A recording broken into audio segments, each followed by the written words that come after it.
I know we're talking about phones here and foldables and everything, and I know this video is about a month out, and I think I'm a while back because a lot of stuff's been going on here and there. But anyway, um, no, of course, if you thought you should think about, you were saying I don't want any opinions on what I should buy, if I should buy it. I don't want any advice, this and that. Well, if you know, the first video I made on a foldable was on the Microsoft Duo. I was the first one to get it back in 2021, and I've had the first one in 2018 from Samsung, the first generation when it had the little notch at the top right corner of the foldable phone. So, I've been seen this, been with them, very I know someone that works, but anyway, yeah, I've been able to have every variant of phones for the last about, anyway, it doesn't matter. Um, I'm not here for advice. I'm not here to do anything like that. I'm just saying the trifold is more of a gimmick. And if you're going to think about even paying 3,000 something towards that, and then you're talking about financing it, I think you already know what the answer is, especially when the trifold's a gimmick. It's the same thing as a Fold 7, right? So the Fold 7 is pretty, um, it's not perfect yet either, but as you can tell with a trifold, it's just less of everything, right? So less battery. You're not going to get as, full time, 3 or 4 hours. It's heavier. It's really heavy. And I know these are little things, but if you're with it, you're not going to have this on a daily. And then when you open it up to a 10-inch, there's a couple of problems with it. Is that you have to open it up, twice, unfold it twice. And how many times are you anywhere in public with an iPad or any kind of thing that's a 10-inch, that has a 10-inch screen? It's not a daily phone. You're not going to be using it for this and that. That's why we say this is why iPads are for like travel and home. You go home, you get your tablet, you get your iPad. It has a huge battery in there. Most of them are, 7,000 all the way up to even 10,000 milliamps. And that's what I'm talking about. Imagine a 4,400 on a 10-inch screen. It's like getting the budget Android. And so why are you paying 3,000 when you literally could buy a brand new phone?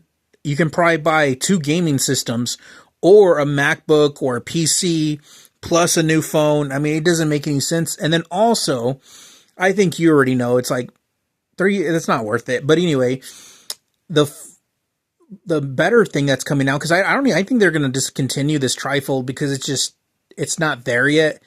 There's no way you're going to put an 8,000 milliamp battery in there minimum to actually make it. And then you only have 2 ways to use this, is the front screen, which is narrow. And then you have to actually open the entire thing to get to 10-inch. You can't use like in between an 8-inch. You have to use, unfold it. How many places are you really going to carry around an iPad, a 10-inch, or a tablet that's a 10-inch? It's very seldom that it's just the convenience of it. It's just not there yet. The technology's not there. But besides all that, one of the main things is that's going to be more of it. They're going to discontinue that until they can figure out a lot more stuff. It's just too expensive. And then for them to put in all the technology that they need to, plus the weight and just how many people are actually going to value that.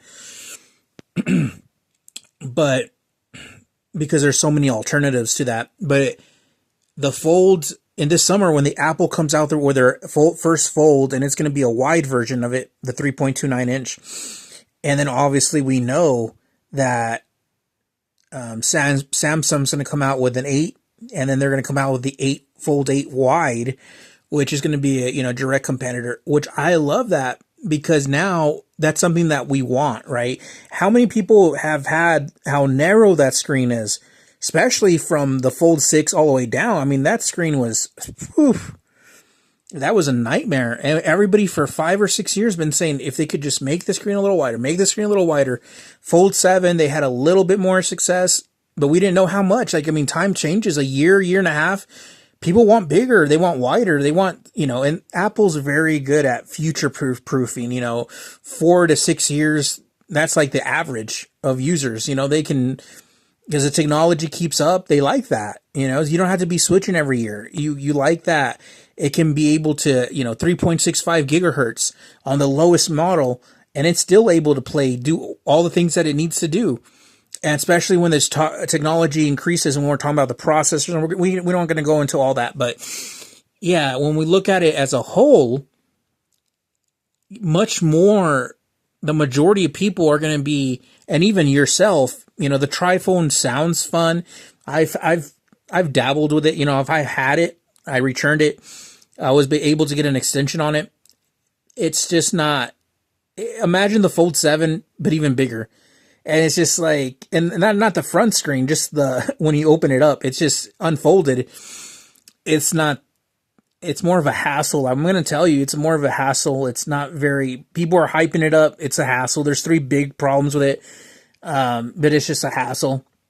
And the same thing I already said before about the battery, the weight, all that stuff. And the necessary, right? Is it necessary to have that big of a screen on a mobile?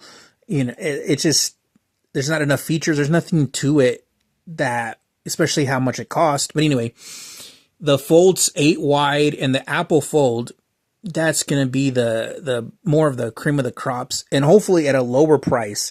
If it's up there, the same thing's going to happen. It's just not, people don't want to, no one's going to pay for that. If they can just pay for a top slab phone and then get a gaming console or get an iPad, with the keyboard, the mouse, the pencil, and everything, so it just doesn't make sense. People could buy PCs for that. So that's what I'm saying. It's all about the price.